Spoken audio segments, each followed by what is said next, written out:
na masina bato bazovanda pembeni ya Petro Congo bakivu wana epa babombaka badepo babombaka pétrole babombaka ba essence eza na masina tout autour bandako ezali et Kinshasa ezali se saturer urbanisme zéro bato baza kovivre ndelo na se ya bapilon wana na se ya bakable wana eza kotransporte bacourant ya ligne continue donc lobi drame wana ekoki mpe lisusu koya il faut bake ebembe bamakambo na ambulance te ebongo wapi makambo ya lobi ezali non seulement ezali insulte vers ba congolais ezali pe ko manquer respect et pas ya ba famille au ba tragédie ambulance route ambulance ya pour la bato malade donc soit mon maladie na tune ambulance na non hôpital ba mo soigner il y avait des blessés pas blessés mais bon en ambulance cette ambulance c'est vraiment morte pour tout tika ba mort c'est comme deux blessés mais bon en ambulance na ba mo comme ça tchaka pour ba tina ba sac mortuaire puis ba tibino na ba camion ba tibango ba camion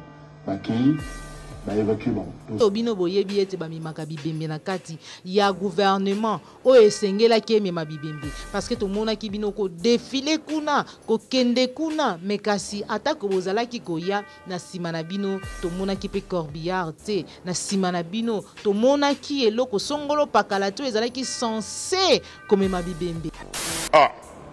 Réitérons notre soutien indéfectible et inconditionnel au président de la République, chef de l'État, son Excellence Félix Antoine Tshisekedi Tshilombo et à ses actions, en lui renouvelant de ses faits notre loyauté et fidélité. La classe politique la plus pourrie, la plus toxique, la plus corrompue et la plus médiocre il y a monde. Un député national, Oyo, ayaki asopaki mandat na yeba ya population mutatindi kuna comme missionnaire comme représentant du peuple représentant na yé mais yé a commis faisant lelo o ya télé a déclaré dans monde devant télévision et puis dans devant monde entier que a déclaré une loyauté na fidélité par le président de la République. Ça m'a rappelé l'impère. J'ai rappelé vraiment impère. Pour attaquer bon dans le village na bango ndenge ba sala rappeler na bango ba bomi ba égorger ba violer alors ba rescapé Monisco ayaka kozwa bango ake kotia bango na bakawana et de la capé politique na bango ceux qui ba oyo wana ba yé parce que ça a une complicité ça la makana mo ba yé ba bomi spectaculairement allez ekobangisa ba oyo ba rescapé onia koya kozwa bango ake na bango musika ake kotia bango na place bango ba bengi ba centre ya ba réfugiés. Comme ça, le village na bango ezali occupé na bateau ou va traverser la frontière. Place où on a bango bazali baza censé sous la protection d'abord il y a Monisco et puis il y a FARDC. Et puis va décréter état de siège. Pourquoi kasi ba groupe bango nye surtout wana ezali kaka kodeko to monaki yango mukolo mususu ba koti na kati ya ville. Ba naye ti na prison ba bimisi bato na bango na prison ba pesi bango gouvernorat. Donc l'État, le gouverneur a pesi bango babiloko kulia bamituka babimi na balembi. M23 groupe ya rebelle groupe criminel ya M23 ezalaka entretenu par la famille Tshisekedi. Tango M23 babandi action na bango ya liboso babandaki yango dans mois de janvier 2012 ba attaquer ville à Bukavu revendication na bango ya liboso ezalaki baye ko bazui baminduki pona bapesa impérieur na maboko ya Antoine Tshisekedi ya Félix ya Étienne Tshisekedi de triste mémoire. Na 2 ans après, rapport il y a Nations Unies et Ekobima, par le but que Étienne Tshisekedi azali de connivence dans M23. Roger Lumbala, dans Oyo, général Baouma, dans colonel Mabandou Dala, heureuse mémoire, va vaincre M23, Roger Lumbala qui est négociation. Même Kolazongi na Kinshasa, alobi akendaki kuna batita kai na Etienne Tshisekedi. Donc azalaki représentant Etienne Tshisekedi na M23.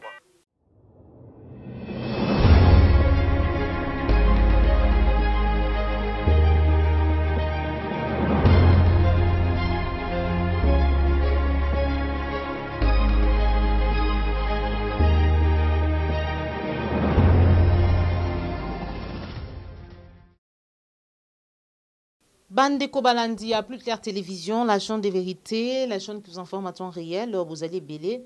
baye bozwi libaku ya kolanda maman Joël Kombe pe ya kokota biso na bandako na bino mokolo mwa lelo na numéro ya sika ya émission vérité de tout côté oyo tozali na esengo ya koyamba pona bino mwana mboka Bobo Congo azali bongo vice président ya CCDP oyo ekambami na mwana mboka colonel Odombo pour ete tosola na mboka tosola mami matali mboka na biso République démocratique du Congo na kati émission na biso mokolo mwa lelo tokosolo la situation sécuritaire ya mboka na biso République démocratique du Congo malgré état de siège chaque jour bandeko na biso bazali kowa bazali égorgé bazali vraiment na kati ya pasi na ngambo ya Beni ya Ituri oyo ezali bongo na partie est ya République démocratique du Congo tokolobela drame oyo elekaki bongo na ngambo ya Matadi Kibala toyoki ministre ya communication porte-parole ya gouvernement na kombo ya Patrick Mouya ya koyanola na koyanola ba kongomani oyo biso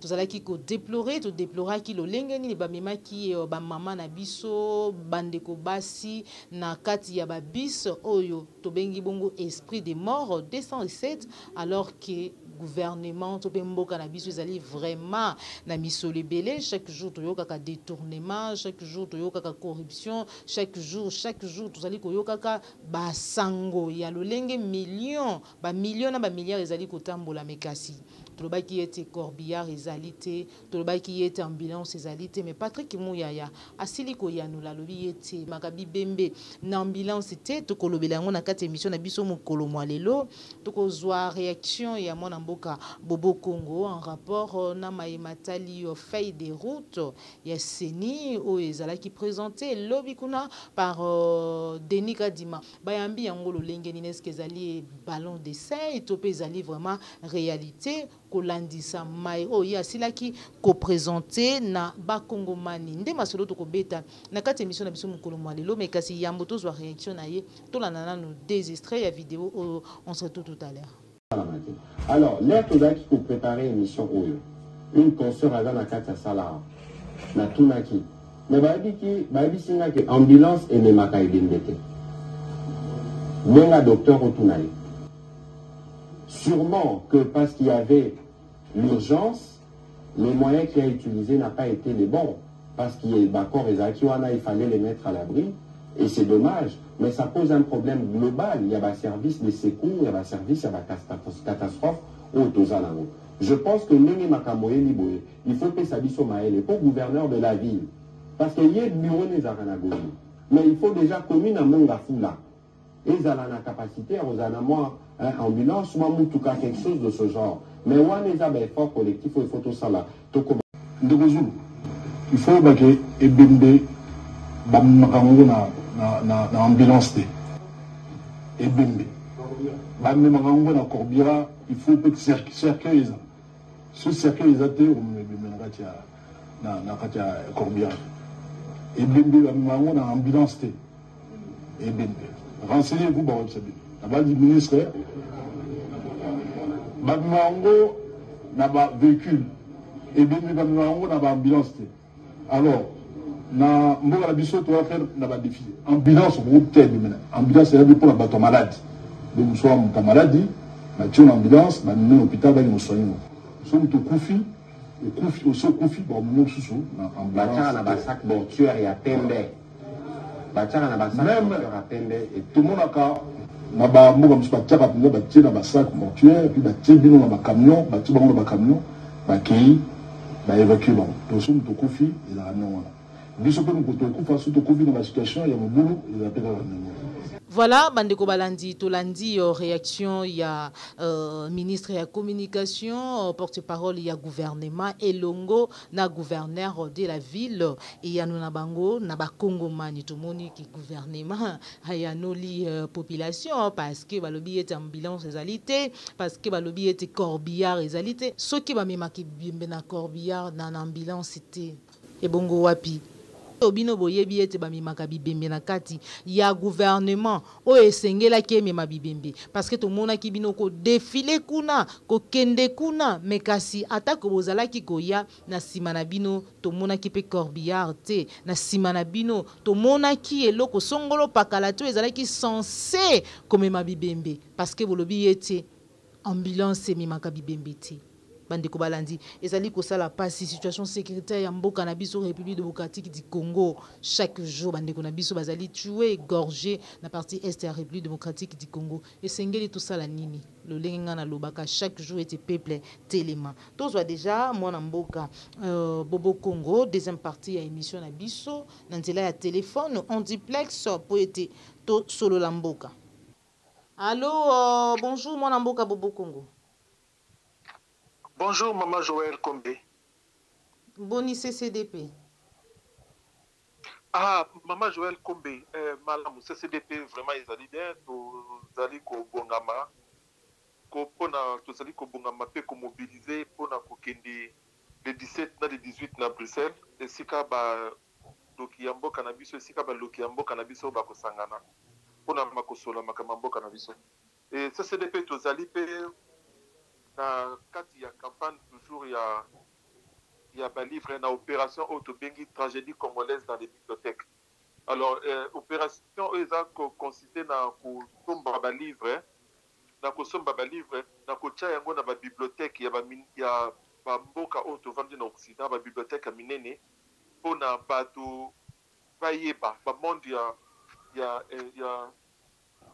intelligentsia ba monde ya intellectuel bayeba pour kota koyeba makambu ya Congo koyeba makambu neza koleka na Congo ezali pays une façon pour na biso ya ko soutenir pe bandeko ba congolais na ba non congolais mais balingaka Congo o baza ko zo ba risque ya vie na bango pona ko sala ba enquête ba recherche sur la tragédie congolaise yango pe tozali ko sala ba opération na zo profiter derrière na micro na pona ko senga na bandeko ne surtout o bakulinga bakusepela o bazala kapena na souci ya mboka Congo total la couleur politique na bisoté ba association na bisoté ba religion na bisoté total andé Congo alors soutenir opération wana parce que c'est opération pour na Congo et c'est opération pour na Congo le quoi bisoto za kana accès na ba médias ba mboka oyoté tout ça la makasi atana ba livre ba jeune ba étudiant ba lycéen ba futur cadre il y a lobby même peu que tu atana ba institution sur ba bibliothèque na ba mairie na ba département totia ba livre ko eza kolobela makamba Congo comme ça cause na biso et yebana makasi. Merci maman. Matondo mingi mwana mboka Bobo Congo réaction na yo en rapport na drame utaki ko leka to pe ko sala manangambu ya Matadi Kibala ou koloba nini parce que to mona ki lolenge nini ba memaki ba mama ou ya biso parce que na ba kufi ezalaki mingi bana basi ba mama oyo bazali kopesa bomoi mais kasi toyoki gouvernement na nzela ya Patrick Muyaya oyo azali ministre ya communication tango bakongomani balobi ete gouvernement to pe mboka na biso lolenge nini ekoki kozanga ba ambulance mpona komema bibembe alobi ete ambulance ememaka bibembe te mais kasi atako corbillard nde ebembaka bibembe mais kasi tomonaki mpe corbillard te un mot par rapport à tout ça. Merci mingi maman, merci mingi. Avant na yanula na mutina na yo pour permettre ngai na pesa na mbote na bandeko parce bazolanda biso lelo émission ya nanzela ya Plus Clair télévision ba ono surtout baziki baku ya kolanda biso na pesa na mbote et puis na profiter pe na émission na yo pour na présenter ba condoléances na ngai le plus sincère et le plus attristé yangai na kombo na nga moko na personnel puis na kombo ya bandeko no surtout ya CCDP et puis na kokipe koloba pe na kombo ya résistance mobimba pour présenter ma condoléances na biso na ba famille nyo surtout au bazali touché na drame wana na drame oyo kokai kozala éviter soki tozalaki na état ezalaki responsable. Merci mingi maman. Et les kambuya Matadi Kibala ezali pasi ezali vraiment pasi na motema oh na koki ko remonter moi histoire muke na kanisi ezalaki le 1er janvier 1996 96 le 1er janvier 96 les alaka na foula d'ailleurs moi j'étais là dans alaka vraiment na simana avec un des témoins oculaires yelo koana foula et outaki côté à pont Kasavubu ezokende alimete na première rue et quoi na rivière où ezalaka na sima ya Saint Raphaël foula et quoi il y avait beaucoup de morts secours ezalaki te tokotaki na kati ya mai tobundani kaka bongo mpona ko sauver ba koluka ko sauver ba tout ko bimisana ba oyo bazalaki ba perdaki bomoi. Une semaine après il y a eu les drames il y a marché ya somba zigida avion koyaki tomonaki mpe secours ezalaki te to mpe ezalaki vraiment ya kodeplie mais na ntango wana biso bamisusu na baoyo baza lelo na pouvoir bazalaki baopposant. Moi je me souviens d'ailleurs na déclaration ya papa Etienne Tshisekedi alobaki ke mboka ezali bato baza kokufa bakufi bongo il y avait pas de secours banini parce que mboka ezalaki désorganisé soki un jour idps ekomi na pouvoir babiloko ne kozala susu te tozala basecours baservice ya secours ya malonga et puis mosala ya opposition ezalaka derrière yango wana opposant azalaka esika makambo eza kosalamaka ye azotalaka oyo ya malamu encouragé oyo ya mabe non seulement à critiquer mais epesi ye mayeleki mokolo ye mpe ya kozala na pouvoir ayeba kosalela yango. Alors ngai nakoki kocomprendre te lelo oyo namonaki Fatia akendaki esika bato bazikaki moto na nzela ya bakongo esika camion citerne ezika ye moto na nzela ya bakongo akendaki kuna baservice ya secours ezalaki mpe kaka te ezalaki mpe kaka organise te lelo oyo ville ya Kinshasa eza ville moko je pense que c'est parmi les villes le plus saturées dans le monde. Ville ya moke lokola ville ya Kinshasa ils ont compté en plus de 20 millions d'habitants. Donc badrama bongo ekoyaka kaka un jour ekoyaka to zali ba kovivre na mboka moko o l'état zali soute mama omoni na bandal esika ba pilon wana ya courant oyo ezako ya ba pilon ezako transporter courant banda na Ingati na Katanga ba pilon wana ezalaka na courant continu et place normalement ndenge bazali ngai na yebi na bomwana tozali komona le baza kosala banzela wana biso tozali komona bato ya baitalien nde baza kosala yango na société CASA nde bazali kosala babiloko wana et na proximité na yango batikaki vide na se ya bapilon wana et puis 10 mètres na chaque côté etikalaki vide na passe na proximité na yango eloko moko ekoki kozala te yo peut avoir des résidences ou to commodité ekoki kozala pembeni wana te banda na Ingati na Katanga ezalaki bongo mais na bamikolo eza kolekaka et na ntango mobutu on a essayé de respecter ça yango moneki na bandal à l'époque na se wana ezalaki babilanga le régime oyo ba irresponsable oyo ya Hippolyte Kanambe eye place wana batongi eloko bandako mais déjà moi je me souviens à l'époque bandar maman bazalaki kosala babilanga na se wana nakanisi mama koyi mafuta mutazalaka gouverneur ou bien Albert Moleka il y avait un gouverneur à Zélaï côté de la maman batika au salon de la place parce qu'à l'époque ba étude de bandé ko laxé bandundu tawana bazalé ko lona wana ezalaki cancérigène. Alors sikoyo balongoli kutu bandunda batie bandako bato za ko vivre de na se ya ba pilon wana na se ya ba câble on za ko transporter ba courant ya ligne continue donc lobby drame on est coquille pe sur koya. Avec un État responsable, il faut anticiper. Marché Matadi Kibala est posé un problème depuis Kala. Or, tout le monde a un projet à 100 jours, il faut réhabiliter ceux qui sont hôpitaux, ceux qui sont hôpitaux, ceux qui sont balés. Tout le monde a un projet, mais il y a un projet de Sobasali, et si comme côté, il faut organiser un service, il y a sécurité civile. Tout le monde était ici comme on organiser un service, il y a urgence, la sécurité civile, banini, égalité. Donc, badram oyo, le col a tout vivaka, na masina, bazo vanda pembeni ya Petro Congo.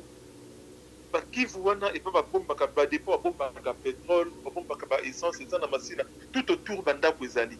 Et qui ça ces ali ko se saturé, urbanisme zéro. Mukolo ezali badram ya makasi ko le kaone ekuyaka. Balobaka gouverner c'est prévoir. Tant que akendaki na ba Congo a moni kilo kona ndenge salami et puis ba accident mike eza ko salama ka to moni pe mususu ndenge camion et sali et bomi batu na nzela ya Pascal ya Kingasani to moni ki kala mingi pe voiture mo ko na kata fleuve to c'est toujours na ba service à sécurité mais entre temps ba uti ko bimisa 58 millions au Félix a outil comme ça peut si marcher et pas ya muninga na bango na société moko yote ko salama il y a même pas 3 ans avec capital il y a 4 000 euros il y a 4 000 $, va peut marcher à 58 millions de dollars pour renouveler par équipement charroi automobile de Félix. Atambolaka déjà dans 45 Jeep. 45 véhicules 4x4 SUV. Atambola déjà dans 45 et parmi les 5, 4 ou 5 blindés. Nous se débiter et autres tambola même 50 millions pour la sécurité à renouveler. Mais pour la sécurité congolais, et pourtant, de l'Obaka, Bangonde Balobaka, le peuple d'abord. Donc, dans moi, ce qui est sous ce lobby, vous allez passer. Ce que Patrick Mouyaya, quand tu connais Patrick Mouyaya, vous avez sinistre, il y a communication, puis porte-parole du gouvernement. Makambo ya lobby, non seulement ils allaient insulter vers les Congolais, mais ils allaient manquer respect et pas à ma famille ou la tragédie. Parce que hier, il y a dans la médecine légale, tel médecin a déclaré mort. Il y a voilà bien basali accident. Attends tout le monde a bango baza couper ma discuter. Attends tout le monde a bango baza couper ma discuter. Attends tout le monde bango baza calciner. Mutako qui ko déclarer, peut ko constater bon mort na bango et c'est ça médecin. Donc il faut ambulance de ma bango et ma bango dit dans l'hôpital, tout na ba centre de secours, na ba service des urgences et si quand des médecins a ko constater, peut ko déclarer ba mort na bango. Parce que même attends na kati bato baziki wana, il y avait deux blessés, il y avait des blessés. Les blessés, mais en ambulance, cette ambulance est morte. Pour tout ce qui est mort, c'est comme deux blessés, mais en ambulance. Pour ce moment, il n'y a pas si, et puis mawa. Bon, les alliés, il y a pas Congolais, il y a tirer les conséquences. Il faut que ça la tout comme la banque.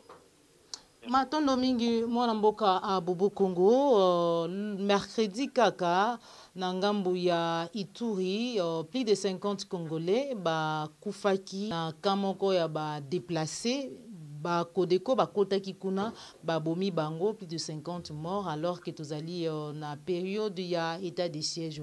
Réaction na yo potomoni malgré tragédie topé drame ya Matadi Kibala na oyo ya Ituri aucune réaction dans sens ya ko décréter ata deuil national topé drapeau en berne.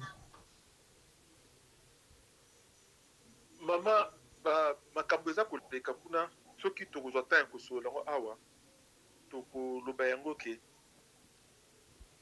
eza pasi nakanisi na kozongela yango likambo ya M23 na kozongela yango mais likambo oyo ya bandeko babomi eza mbala liboso te nakanisi ya juste un mois bautaki mpe soki koatake bango na bakaka na bacentre de réfugié esika oyo bato baza censé kozala na sécurité mpo bazali bato oyo baataka bavillage na bango bayaki koatake bango na bavillage na bango ndenge basala rapena na bango baye babomi baégorge baviole alors barescape MONUSCO ayaka kozwa bango ake kotia bango na baka wana ezalaka mpe politique na bango soki oyo wana baye parce que ezalaka une complicité esalamaka na mo baye babomi spectaculairement ale ekobangisa baoyo barescape oni akoya kozwa bango ake na bango mosika ake kotia bango na place oyo bango babengi bacentre ya baréfugié comme ça bavillage na bango ezali occupé na bato oyo batraverse bafrontière eza baplace oyo fo bazala na sécurité mais ezali baplace oyo bakomi koya koatake bango or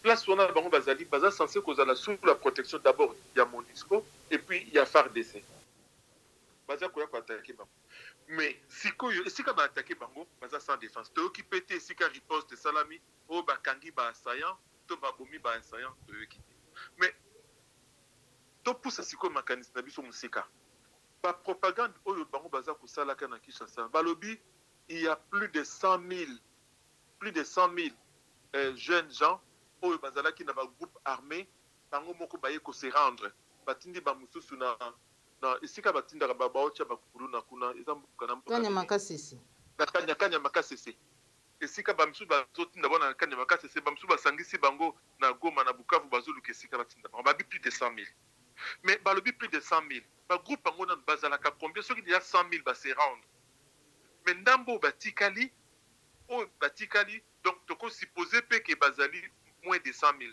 pour te éviter pour ceux qui 100 000 va se rendre 100 000 des AGT et puis aucun rapport et l'OBA que nombre il y a groupe ne se tout ça là bon et comment à 100 000 Mais tant que bango na Kinshasa balobi plus de 100 000 va se rendre. Ba groupe etikali wana. Aujourd'hui 20 000 militaires ya MONUSCO. Aujourd'hui FARDC bazala kuna ceux qui 5 000, ceux qui 100 000, ceux qui 20 000 pays ba rappeler nombre té. Aujourd'hui armée rwandaise, aujourd'hui armée ougandaise. Aujourd'hui ba chinois pe bazala kuna. Na ba chinois bazakuna. Aujourd'hui na force de service spécial américain pe bazala kana est kuna. Bango nyo surtout wana ba ko quitter vraiment pour sécuriser d'abord nous ba réfugiés avant nous ka ba sécuriser région wana mobimba. Ba ko kangote. C'est que bango tangu ba yé depuis ba décréter état de siège. Depuis ba décréter état de siège. Pourquoi kasi ba groupe bango nyo surtout wana ezali kaka kodeko to monaki yango mukoro mususu ba koti na kati ya ville ba na ye ti na prison ba bimisi batu na bango na prison ba pesi bango gouvernorat donc c'est l'état gouverneur a pesi bango ba biloko kulia ba mituka ba bimi na malembe bango nde balobi ke ba uti ko boma ba ndeko na biso donc ozomona ke tout ezali complicité moko eza ko salamaka na niveau moko eza na Kinshasa ezali pe libanda ya mboka ezali vraiment une complicité yango wana makambo ezali lié sikoyo esalami ntango nini babumi 50 personnes ntango balingi baya kolobela likambo ya Congo na Bruxelles na sommet ya Union européenne Afrique esika wonde bakoya kolobaki Congo eleki monene sécurité ya Congo bazo kokeza kokate ça fait plus de 20 ans tala ba uti tout ko bomba lisusu batu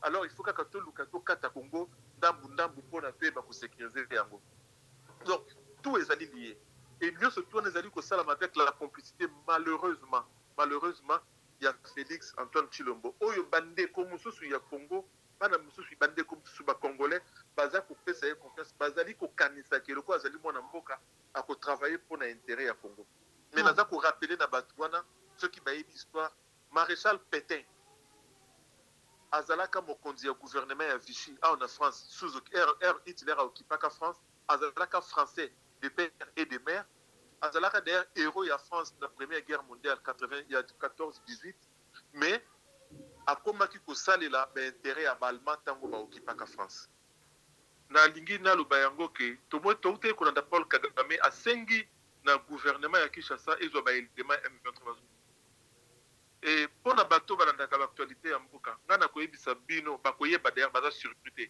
mais pas pour na bao bayebite ngana ko bango ke M23 groupe ya rebelle groupe criminel ya M23 ezalaka entretenu par la famille Tshisekedi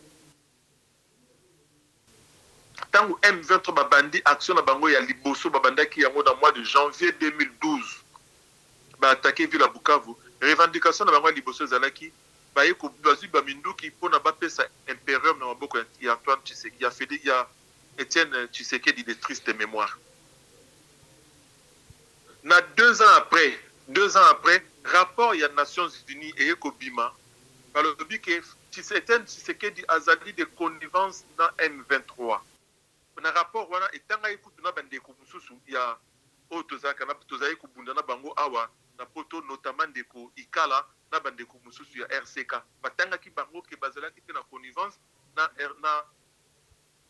M23 to négligea ki yango eloko mo ile kakite to eko mona Roger Lumbala tango oyo général Baouma na colonel Mambandou Ndala heureuse mémoire ba vaincre M23 Roger Lumbala ki négociation même kolazongi na Kinshasa alobi akendaki kuna batinda kai na Etienne Tshisekedi akendaki na M23 batinda kai na Etienne Tshisekedi donc azalaki représentant Etienne Tshisekedi na M23 siko tango Paul Kagame alobi ki aza ko senga na bakonzi ya M23 oyo baza na Congo bazwa batu na bango donc gouvernement oyo eza lelo ezali gouvernement ya Fatim parlement bosalaka lien donc famille Tshisekedi ezala toujours na connivence et puis yango soutenaka pe entretenaka M23 yango wana bomoni bazalaka toujours bien na ba Rwandais yango bomoni bazalaka toujours bien na ba Rwandais histoire eza mulai ta ezali te moyen ko betango lelo ezali te na Goma wana juste avant basala état de siège ezalaka na général moko kombo na ezalaki Willy Yamba azalaka commandant ya ba opération Sokola 1 ye ezalaka na mbala mususu aboya 2 fois aboyaka koyoka ba ordre ya Kinshasa akenda ko attaquer esika bato babengaka ba ADF Nalu akenda ko attaquer bango 2 fois de son propre chef, akenda ko attaquer bango 2 fois sans que a obéir na Kinshasa. Juste quelques temps avant de décréter l'état de siège, babenga kay na Kinshasa na Félix Antoine Tshilombo. Il fallait appeler qui promesse à occuper ba fonction mususu. Tant où yé azongi na Goma, comme a commis lelo na Goma lobby nango akufi et kakufa ki na poison. Général Willy Yamba akufi na poison et puis une semaine va décréter état de siège. État de siège yango oyezali to bandela lisusu du kokolo bango penzate oyezali lelo dirigeant na bateau bazali pas proche, très proche ya Paul Kagame na ya Museveni. Ezaka ka bango te. Général Obed azali le chef d'état-major général adjoint ya FARDC chargé à l'opération. Yé Moutazalaka, commandant ya région militaire na Kasai, yé Moutamema ba opération contre yé Moutapoma bandekuna biso ya baluba na Kasai na opération Otobengaki na affaire Otobengaka Kamwina Sam. Yé Moutapoma batu. Kombo na yé zakut na ba rapport fait à Nations Unies. D'accord. Yé Ariaki balobona ki wana akomaki commandant ba opération na Goma na Nord Kivu. Kuna tomona batu ba milelo. Donc tout ba ki mission na ya tant que commandant ba opération ezalaka échec. Mais tant que Félix ça y est, non seulement a tomboli grade mais a commissaire commandant ba opération ya FARDC Mobimba. Donc azali mutu RCD Goma. Ami bengaka lelo azali Munyamulenge mais azali vraiment militaire rwandais ya armée patriotique rwandaise. Voilà. Ndenge bazeli bele. Tozongi na mutuna na biso. Alors, pona kozonga na mutuna na biso, likambo ya élection moma pona biso ezali surprise te. Ata soki ba moyen ezalaki, ata soki nini ezalaki tango o batie kadiba. Déjà bango moko balobaka ke na ba budget na bango il fallait ba réserver tous les mois, tous les ans 150 millions pour financer ba élection. Mais depuis Félix Ayewana, otala na ba exercice budgétaire ne surtout ndenge salami der ba dépassement et salami na niveau présidence ndenge busakana. Donc bastikeli ko zoba 150 millions te pona pas bomba yango pona ko financer ba élection. Donc ozomona ke pendant na mukolo na ya liboso o ba nomaka ye kabilokratiquement pendant ba nomaka ye wana déjà azalaki na ba velléité ya ko freiner ya ko benda transfert ame makambo bulai to ko kende na yango boy palo mbongo ezali te lobi année prochaine bako vanda par le but de basa la transition il y a 2 ans d'après mbongo kozala lisusu kaka te bako loba auto lukato defa ti e commence sur 5 ans au sala 5 ans mo ya transition Marcelo beta manasima ya bimisi bongo za ballon d'essai mais bango ba politicien baza ko beta ka ba masolo entre bango to na ndenge ni baluka baki na dialogue pour basa la transition basa la partage de pouvoir. Donc il qu'on appelle tout ça la langue pe attention. Ndenge moko pe nazali ko belela na batu oyo balandaka makambu ya ba élection. Na sina lobaka ya mbala na kanisa na émission o na kaka na micro ya mama Joël Kom. Na lobaka to surveiller total la malamu de ko Adolphe Muzitu. Total ye malamu parce que ko solo la na ye na François Beya ezalaka ke un jour yepe atia candidature na pembeni ya Martin Fayulu. Alors nabandi ko yoka ba nungu bakamwe bandi ko se confirmer mais botala ngo malamu ti place mais peuple congolais ozo kolanda ngai to ye ba kakaki solution moko te ko ya na nzela ya ba élection bozela te batu na basala ba théâtre na bango bongo eza te 2023 2025 bozela te to sala makasi to benga na bango nyonso tout tonga mboka na biso ya bien parce que nous avons tout pour être heureux. Nous avons vraiment tout pour être heureux. Il suffit que tout bengana kaka gouvernement oya ba prédateur, oya ba miyibi, gouvernement oyo bazui nyo surtout pour na groupe moké ya bato. Et là comme moko te pour la population. Est-ce que vous pouvez imaginer que maman Marthe lelo oyo, maman Marthe en tant que maman ya président, azali payer $400,000 par mois. $400,000 par mois maman Marthe pas kaka azali maman ya président. Bon bimaka na budget ya maison civile. $400,000 par mois pour la maman Marthe. Mais bino siko population bo vandi autant la ceux qui élection tu élection té. Oya koya bo éviter ce pour kanisa qui fait Félix mbula na mbula tata na bango za kosa batukaza na opposition akosala makamba la to bomba kutu mpoka na biso poto ndo kwa na ye to sali ba pillage to bomi ba biloko ebele poto ndo kwa na bango iko bomoni ndenge nini tout yo sala makamba na famille na bango bino bato boku bisaka famille Tshisekedi bozaka ba esclave ba osala bino comme marche baza ko sala bango pour les intérêts na bango. Il est vraiment temps pour réfléchir moké pour se ressaisir pour y a to sangana na résistance to bengana batona to tonga mboka na biso ya bien. Merci. Matondo mingi mwana mboka Bobo Congo tokomi na soki émission na biso réaction na yo en rapport na déclaration ya ba député ba mibengi révolutionnaire balakisi bolingo na bango appartenance na bango balobi ete bazali ko soutenir Félix Antoine Tshisekedi pour la candidature na ye à 2023 oyambi yango lolengeni. Déclaration politique. Mais avant toute chose, qu'il nous soit permis de nous incliner devant la mémoire du Sphinx, le père de la démocratie. Nous citons Dr Étienne Tshisekedi Moulumba, d'heureuse mémoire.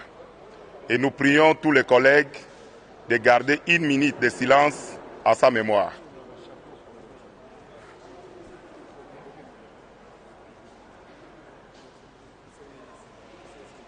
Merci. Nous, députés nationaux révolutionnaires, patriotes, combattants de la liberté et gardiens du temple de l'union sacrée de la nation, réunis en séjour au palais du peuple pour examiner la situation politique de l'heure, mis par le souci de préserver les principes démocratiques et consolider les acquis de la révolution cristallisée par le basculement de la majorité au prix du sang et l'engagement sans faille de tous les compagnons de la liberté et de la démocratie. Animés par la volonté républicaine d'accompagner en sentinelle de la révolution parlementaire historique le bon fonctionnement des institutions de la République ainsi que la mise en œuvre de la vision clairvoyante du développement de notre pays, la République démocratique du Congo, impulsée par le président de la République. Faisons la déclaration suivante. 1. Réitérons notre soutien indéfectible et inconditionnel au président de la République, chef de l'État, son Excellence Félix Antoine Tshisekedi Tshilombo et à ses actions, en lui renouvelant de ses faits notre loyauté et fidélité. 2. Soutenons son Excellence Félix Antoine Tshisekedi Tshilombo à la magistrature suprême aux échéances. Malheureusement ridicule et Bomakate. Malheureusement ridicule et Bomakate. Engai erna moniango mbalamona kanisi le feu cardinal Mosengo d'heureuse mémoire. Tant le baki il est temps que les médiocres dégagent. Ba médiocre ngo bangoana. Donc parce que tozali na ndenge de kokeru maïs au bakato on a classe politique moko la plus pourrie, la plus toxique, la plus corrompue et la plus médiocre ya monde. Un député national, Oyo, Ayaki a sollicité qui mandat n'a pas la population. Population moutatindi kuna comme missionnaire, comme représentant du peuple, représentant naïe, mais il a commis pesant l'élo Oya Télémi a déclaré dans le monde, devant télévision, et puis dans devant le monde entier, qu'il a déclaré loyauté, la fidélité pas à président de la République. Ça m'a rappelé l'impère. Et rappelé vraiment impère. Loyauté, la fidélité pas à président de la République. Bazako se génété. Mais Nazako ebisa ndeko Félix Antoine Tshilombo boy. Waze kwa loba ngungi ya kanisa ka bazako betela ye maboko zoka bazako lukava bo mai. Bato bazako sala wana lelo ko kanisa te bazako sepera la yo po yo sala bango musala malamu. Ba yebi bango le sutu ko sala lelo. Mais du moment que bango bazali ko se retrouver bazape ko vimbi sa ba poche na bango pour la famille na bango na bana na bango na ba proche na bango yango baza ko sala semblant. Mais parmi bateaux ba déclarer loyauté na fidélité pas à Félix. Mais il y a pas longtemps, il y avait certains bazala kapé ba déclarer loyauté na fidélité pas à Joseph Kabila. Donc ça là engrais. Parmi ceux sur les lots bazala kan Mobutu akenda ko payer mon na Maroc ba mende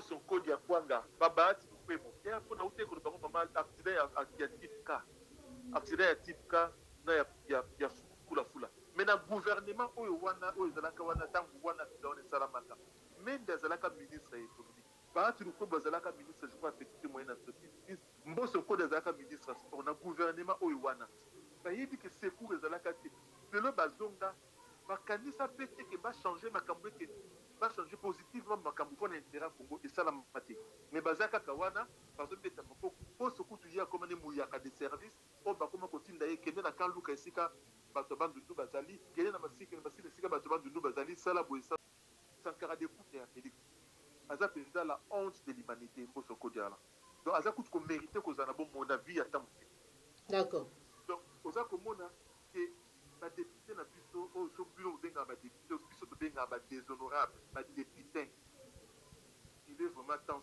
soki bokokendaka na baélection boyebika bazali digne te ya kozwa bavoi na en tout cas baza digne te po bango baza na bacompte korendre pa na bino population te mais bazodéclare fidélité na bango na loyauté pa ya président au lieu ezali pa ya peuple matondo mwana mboka bobo kongo tokomi na soki émission na biso message vraiment na mokuse na bayi nyonso bazwi libaku ya kolanda yo po ete tozali kokima vraiment nsima ya ngonga tozobenga baoyo bazali na Europe oyo bazali na Europe tose mobilité le 17 na le 18 tozala ebele na place Schumann na Bruxelles tozala vraiment ebele kaka il faut tozala ebele po tocréer rapport de force tozala vraiment ebele le 17 na le 18 merci ma matondo mingi mwana mboka bobo kongo bandeko balandi ya plus clair télévision ezalaki bongo mwana mboka bobo kongo oyo azali bongo vice président ya CCDP oyo ezali kokambama na mwana mboka colonel Odombo nde tozalaki na esengo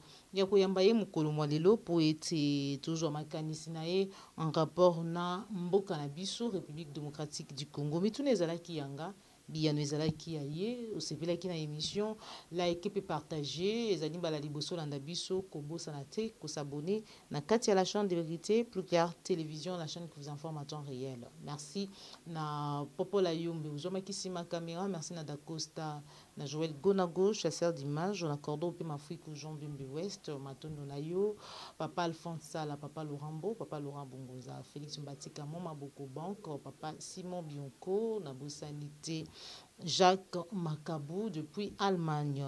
Merci, Tokutani Bongo Balasima. Au revoir.